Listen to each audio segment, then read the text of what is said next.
জাহান্নামের এক মুহূর্তের আযাব কারো পক্ষে সহ্য করা সম্ভব না। আমি পারবো না, আমি পারবো না, কসম খোদা, কসম খোদা। ও জাহান্নাম থেকে বাঁচার জন্য খালি মুসলমান। আমার কোনো কিছুর অভাব ছিল না দুনিয়াতে। আমার বাপ কোটি কোটি টাকার মালিক, এদেশের অন্যতম বড় শিল্পপতি আমার বাপ।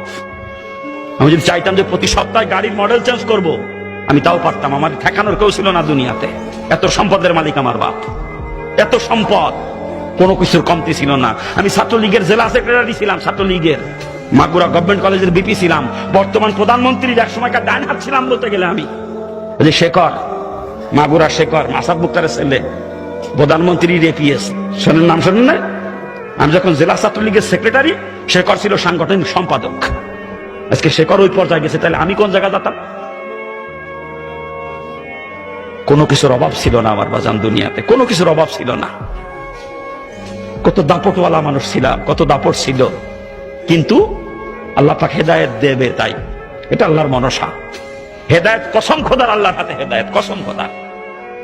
যদি অন্য কারো হাতে হেদায়েত থাকতো, যত বড় বুজুর্গ হোক না কেন, আমার মতো বদমাইশের কাছে জীবনে হেদায়েতের বাণী নিয়ে যাইতো না কেউ।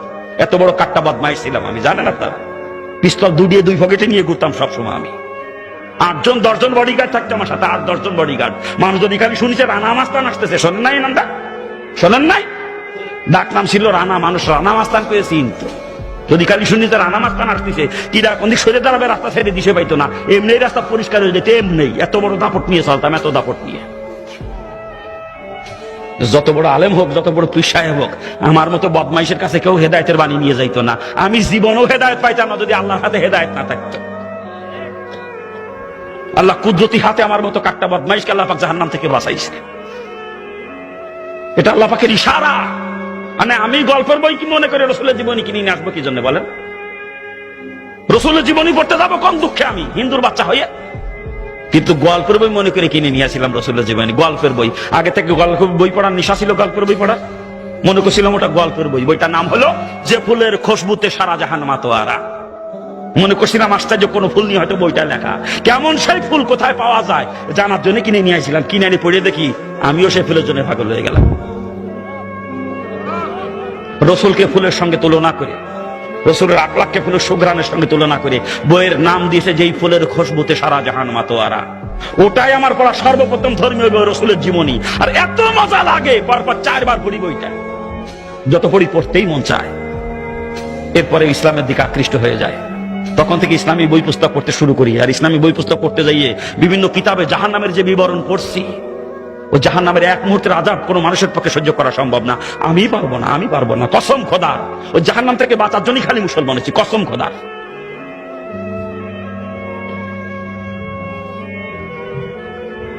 জাহান্নামের বিবরণ বিভিন্ন কিতাবে পড়তে পড়তে জাহান্নামের ভয় এত পরিমাণে অন্তরে জমা হয়েছিল, তখন জাহান্নাম থেকে বাঁচার জন্য পাগলের মতো হয়েছিলাম। কেমনে বাঁচবো আমি ওই জাহান্নাম থেকে?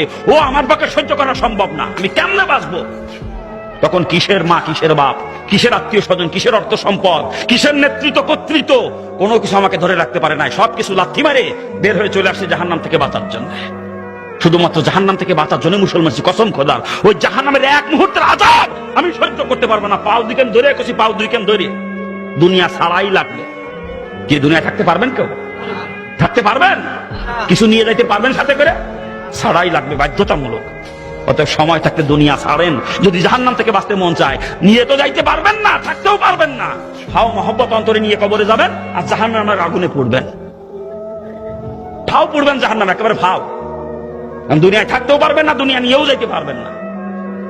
অন্তরে মহব্বত